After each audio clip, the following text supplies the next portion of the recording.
Let's talk about some fun books.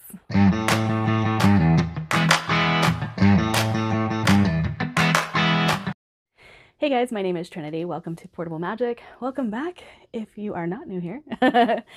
And today we are going to be talking about those slump buster books, those books that are just so highly entertaining and fun that they have the ability to break just about any slump. Now, these are the ones that work for me. And I know that whenever we talk about breaking a slump, there's a lot of thought that goes into it, especially when we ourselves, booktubers and book bloggers, everything like that, we fall into this trap quite often. And I'm bringing you this video at this time because midway through the year, that's the time when a lot of people start to feel the slumpy slump. And so I felt like this was a necessary video at this time of the year. And I hope you guys can find some slump busters in this video. So the first two, technically three, I'm going to talk about are some indies. I have an indie fantasy and an indie sci-fi self-pub for all three of these actually. I have two and then one honorable mention here. But the first I'm going to go with is Down Below Beyond by T.A. Bruno. This book is a ton of fun with a ton of heart. We have a scavenger who takes a job, makes his claim, finds something that he's not supposed to find, but really wants to get his hands on the technology that's there, but they can't stay on this planet for long. So he prospects the land that he is given and tags it as to come back later, only to find when he comes back later, his salvage is missing. And he ends up chasing this person that he thinks is responsible, only to jump through some type of portal. And it goes from there.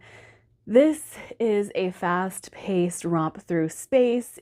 Like I said, it has a lot of heart in it as well. I absolutely love this book, and I hope you guys will too. Next, from one of my favorite authors, and one that I'm actually currently reading and need to get through the second book, we have No Land for Heroes by Cal Black.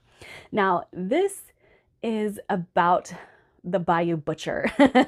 We have an elven main character who has escaped a quite treacherous past and now is just trying to do better for her children, for her family, and her found family at that. And they end up robbing a train that connects her to her past and is attacked by a dragon. There are so many things going on in here. There's a very cute romance that blossoms in this book. This is not a heavy romance book, just so you know. But if you've ever heard me say the name Millie, this is Millie. And I absolutely love her. There's heists, there's betrayals, there's intrigue. There's a ton of stuff to love about this series, and I highly recommend it. So for my honorable mention in this video, I am also going to recommend Shattered Spirits by Cal Black.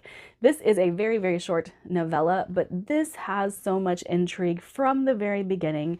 We are headed towards this island, and we have a boat full of people who witness an explosion happen, and people start going insane. And our main character is just trying to survive. She figures out what's going on, and she does everything that she can to escape what is happening. And it's so good, guys. It is so good. Next, I have a romantasy to throw out there, and that would be Heartless Hunter by Kristen Sigarelli. I absolutely adored this one. It is YA, but this one garnered 5 stars from me. And I thought it was so fun and fast-paced. We have a main character who, by day, she is a pretty princess, but by night, she is the Crimson Moth. And she lives her life trying to help the witches of this kingdom escape persecution. One thing about her story, though, is that she is known for turning her grandmother over for being a witch. She did not know she was going to gain these powers as well, but when she's found out, her grandmother is found out, her grandmother says, "Turn me in so you don't get in trouble too." She does, so the witches of this world don't really trust her. However, she has done everything that she can to right the wrong that she felt turning her grandmother over was. And then we have Gideon, who is a witch hunter, and he has a slightly traumatic past. I say slightly, it's pretty traumatic. And his goal in life is to take down these witches who have gained too much power in this world and to take down the Crimson Moth as well. So in order to take each other down, they start fake dating each other. They are both very aware that they are dating the other person in order to garner information. However, they catch feelings along the way, but it is really, really good. It's a really good exploration of trauma, and it's a very good cat and mouse type story. I absolutely loved it.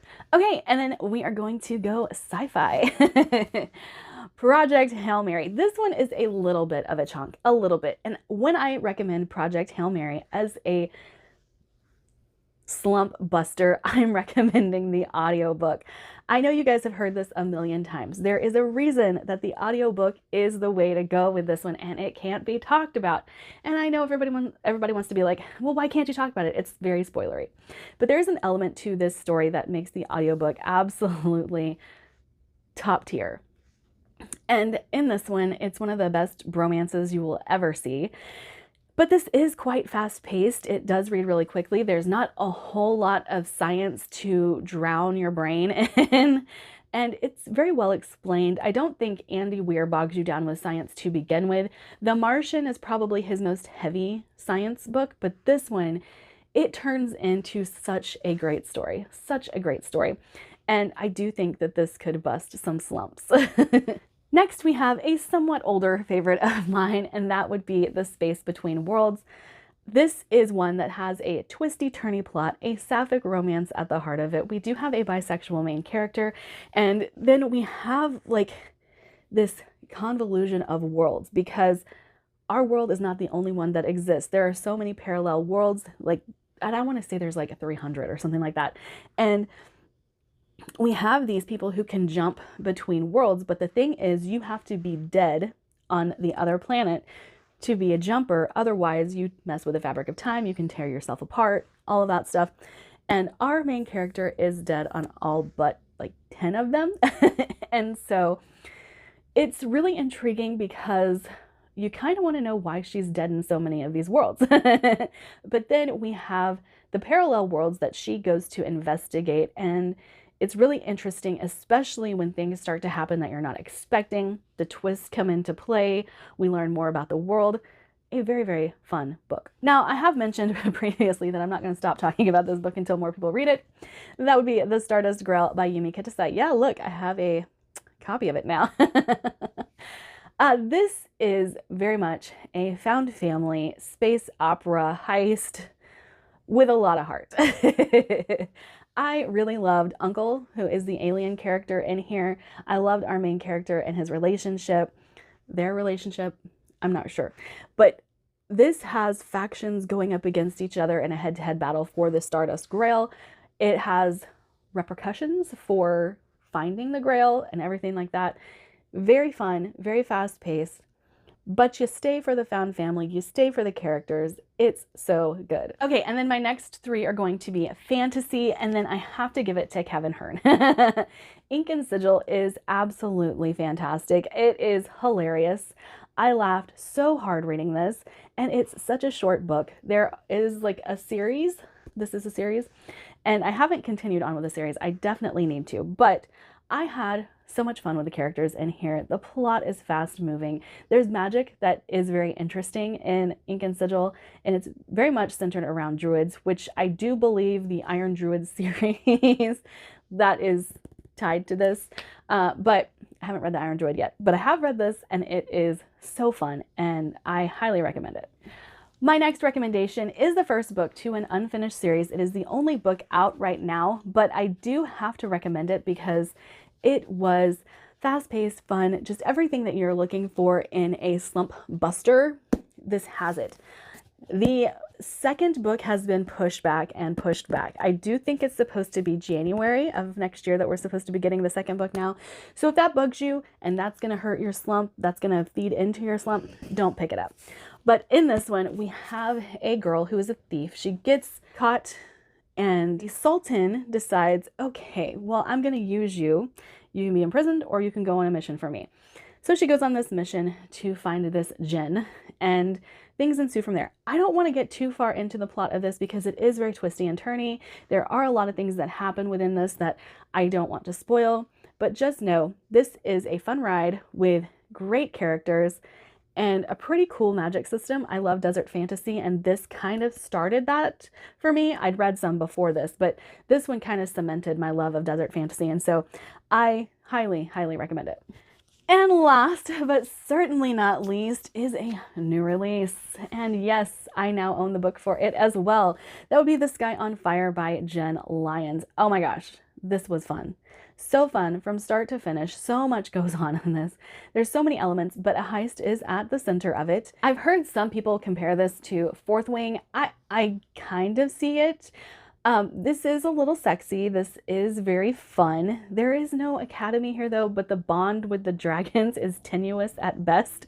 The dragons, they're kind of hateful. They're not kind and sweet, and it's not always a balanced act to be partnered with a dragon, but there is a lot of fun to be had here. Now, I gave this book 4 stars because I said that the characters aren't a 10 out of 10. The atmosphere isn't like a 10 out of 10, but the entertainment value in this book could push this to 5 stars for me. In my mind, it's 4 star, or in my mind, it's 5 stars, even though I rated it 4 stars.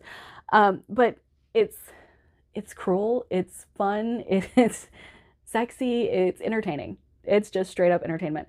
And I said in a previous video of mine that this is a book you read for the love of reading. This was written for the love of fantasy, and it's a book you read for the love of fantasy. So good. So good.